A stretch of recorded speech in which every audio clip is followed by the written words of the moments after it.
Fidel Castro is a totalitarian communist. I don't believe that President Obama in any way is like Fidel Castro. But I do believe he is in exactly the tradition of the French socialist or the Italian socialist or the German socialist. I think he'd have been very comfortable in the Social Democratic Party in Germany. I think he'd have been very comfortable in the pre-Tony Blair Labour Party in Great Britain. This massive bailout is not a solution. It is a financial socialism, and it's un-American. This is a move towards socialism, more like a socialized Europe. European socialism doesn't work. You get this done, we are on the road to European socialism. We are on the road to a different kind of America. So he has taken a Western European model, France, Sweden, the Netherlands, and he says, I like that. The nanny state, cradle-to-grave entitlements. Everybody gets something, so nobody is destitute. I'm Barack Obama. I like that. We really want to change America into Sweden. Where are we going to leave the country in 2 years if we take all of these steps? We will have made a dramatic move in the direction of indeed turning America into Western Europe.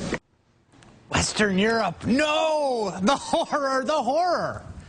Well, that old canard has been given new life as the rallying cry for the right wing against everything President Obama has tried to do. Healthcare, it's European socialism. Regulate the banks, European socialism. Lose the Bush tax cuts, European socialism. Just what is it about European socialism that is so bad? Brace yourselves. According to Thomas Geoghegan in his new book, Were You Born on the Wrong Continent? Actually, not much. In fact, if you got to know European socialism, you just might like it. Tom Geoghegan joins me now from Chicago. Thanks so much for being here, Tom. Hey, Chris. Thanks for inviting me. Okay, so give me your elevator pitch for European socialism. Why is it not so bad? Why was I born on the wrong continent? Give the elevator pitch in August, Chris. You know, this is the time of year when we should be sitting around a lake drinking a few Beck's beers. If you like that kind of life and think your employer should pay for it, check out European socialism.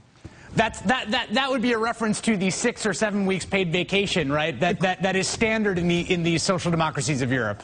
Chris, in Germany and France, the average work time per year is about 1,500 hours. In the U.S., it's closer to 2,000. That leaves 500 hours of extra free time for Europeans. I mean, you only have one life to live. You know, an economics professor once said to me a very wise words, which I've kept with me ever since, which is that time is the one resource they're never making any more of.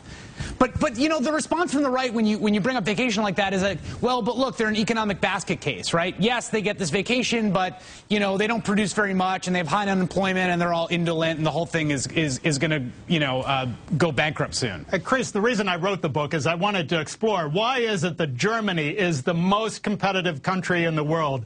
We're the world's biggest debtor. They're one of the world's biggest creditors. Since 2003.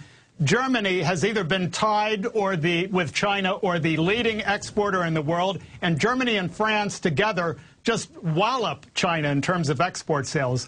So they do it through actually unions, high wages, worker control or more worker control than we ever dream of here, of the corporations, and a commitment to manufacturing that has completely disappeared in this country. Yeah, you talk a lot about the German model. There's two elements I thought were interesting. One is this sort of focus on kind of very capital intensive, but very sort of high tech and expertise driven manufacturing, and also that there is this union participation in corporate boards.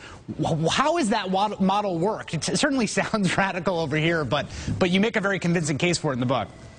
What makes it work is that the fact that the Germans have intense worker involvement. In fact, it's probably got the most worker control of any economy in the world, and that includes China.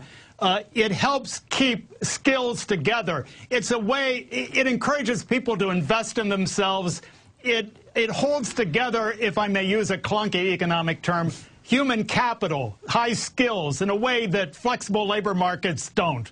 I don't want to get into economic speak, but I really am convinced that giving working people a kind of role in running the corporations that they work for, albeit limited, putting them on corporate boards, putting high school graduates on the boards of big global corporations precisely because they are high school graduates, you know, is one of the reasons that Germany has kept a commitment to manufacturing and being competitive, while we've turned into a casino-type capitalist society. Last and very quickly, do you think this is just a difference in preferences? I mean, I think that the Bill O'Reillys of the world would say, well, look, we just like the way we have things here, and we're never going to be Europe. Do you think it's just that the American spirit is different than the German or French? Hey, do Americans want to retire rich, even if they're middle class? Do they want to get out of debt? You know, the German system, the European social democracy was modeled on American social democracy.